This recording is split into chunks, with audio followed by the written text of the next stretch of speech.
Christianity in the Indian subcontinent is almost as old as Christianity in its birthplace. There is a strong tradition in South India that St. Thomas the Apostle introduced Christianity in India in 52 AD.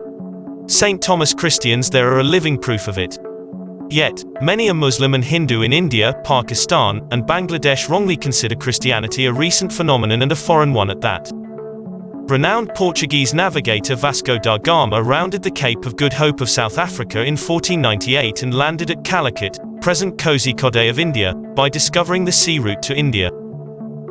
From 1500 onwards, the Portuguese established their power first in Cranganore, then to Kochi and Goa. With these traders and commercial opportunists, also came Franciscan, Dominican, Augustinian, and Jesuit missionaries to bring Indian heathens to Christ. Only in 1537 were they allowed to settle and open customs houses at Satgaon, near present-day Hooghly, of West Bengal, India, and Chittagong of present-day Bangladesh. In 1577, Mughal Emperor Akbar permitted the Portuguese to build permanent settlements and church. The first Christians in Bengal were the Portuguese themselves. After their intermarriage with local women, their descendants became the first indigenous Christians. Then came the local converts to Christianity from both Hinduism and Islam. The Portuguese traders also brought Christianity to this country through the port of Chittagong, called the Porto Grande or the Great Port, in the 16th century. But the first church in Bangladesh was built in 1599 at Chandekan, also called Ishwaripur or Old Jessa, near Kaliganj in the Sundarbans of present Satkhira district. Jesuit Father Francisco Fernandez went to Chandekan in October 1599, and with permission of King Pratap Aditya built a church and a rectory there. This new church, called the Holy Name of Jesus's, was officially dedicated on January 1, 1600. The second church, called St. John the Baptist Church, was built in Chittagong on June 24, 1600 by Jesuit fathers Francisco Fernandez and André Boves with financial assistance from the King of Arakan, which is presently in western Myanmar or Burma. When the Arakanese attacked the place, the chapel was burnt down and missionaries were manhandled. After this, the Dominicans left the place forever. In 1608, Islam Khan, the Mughal Subedar of Bengal, made Dhaka the capital of Bengal. This was followed by progress and prosperity in business attracting Portuguese, Dutch, French and English merchants.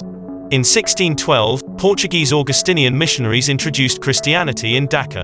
In 1628, they established a church, called the Church of the Assumption, in Narinda. The second church of Dhaka was built in 1677 at Tejgaon. The Church of St. Nicholas of Tolentino was constructed at Nagori, 25 kilometers northeast of Dhaka. In 1764, Portuguese missionaries built a church at Padri Shib Pur in Barisal district.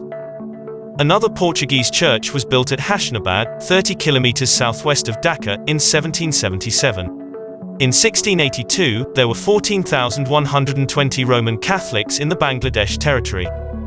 History says how the Portuguese priests, following the Jesuits, the Dominicans, and other religious community, Jesuits also, they came to this region to preach good news. Though not a greater success, but we are interested in those old churches. We know throughout the century, the churches were built up as Byzantium formation or architecture, then Romanesco, then Gothic, then Baroque, and post-Renaissance, and modern architecture. But here we have combination of these churches here.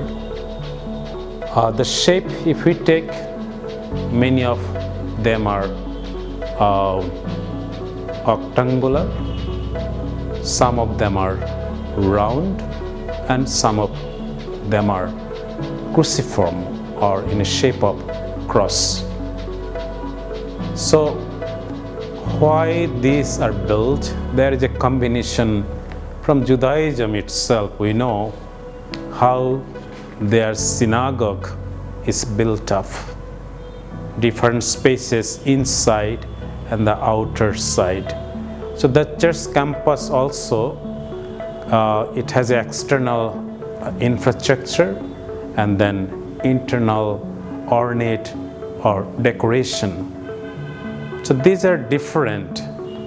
If I want to experience Holy Rosary of Tezgao, the column and the construction that gives the image of the Gothic or Greek churches. The table or the main altar, then places for the statues to keep, and center of crucifixion. These were part of the architecture. Though the baptistry plays the great importance in a church because this is the sacrament of initiation, so we see variety of baptistry in those churches. But nowadays, after Vatican II,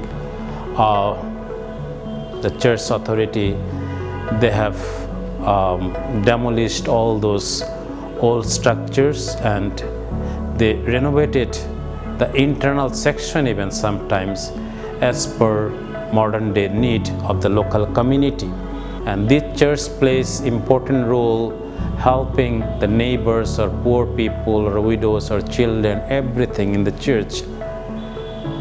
But this architecture in the Middle Age is not local.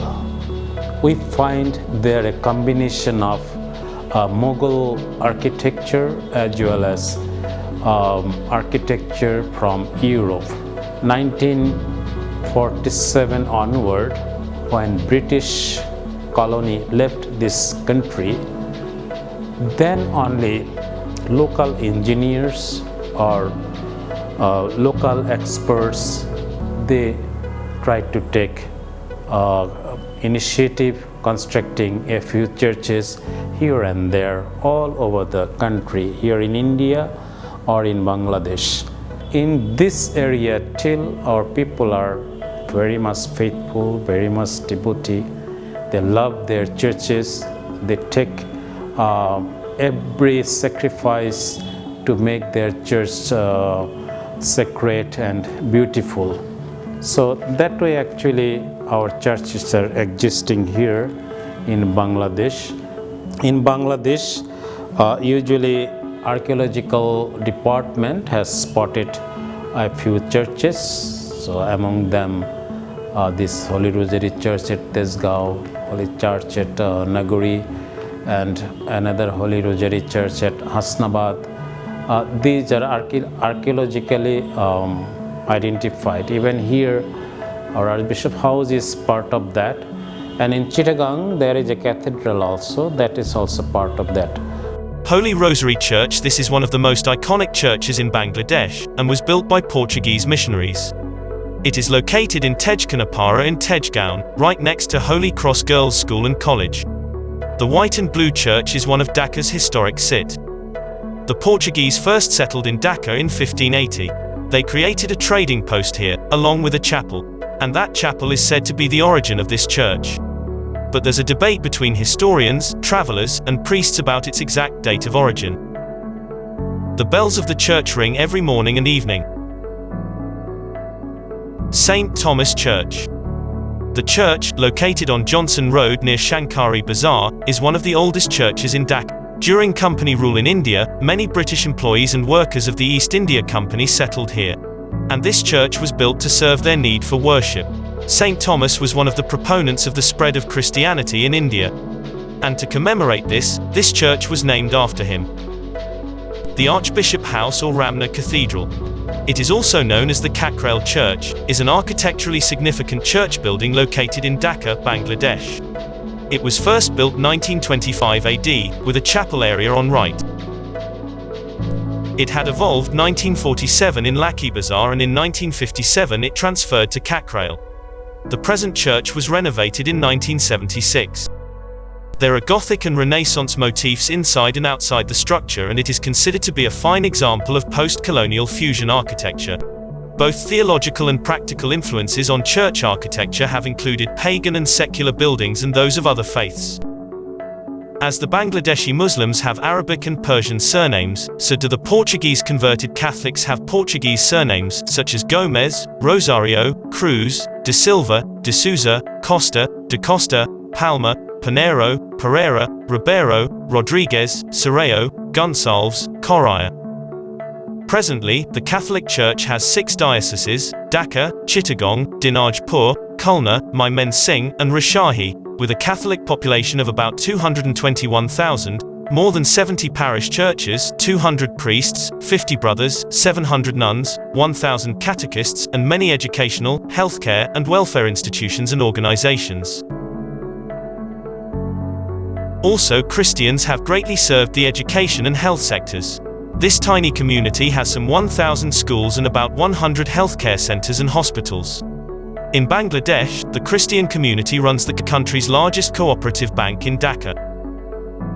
In a country where almost 85% people are Muslims, running such educational and welfare institutions and organizations is both a challenge and a privilege.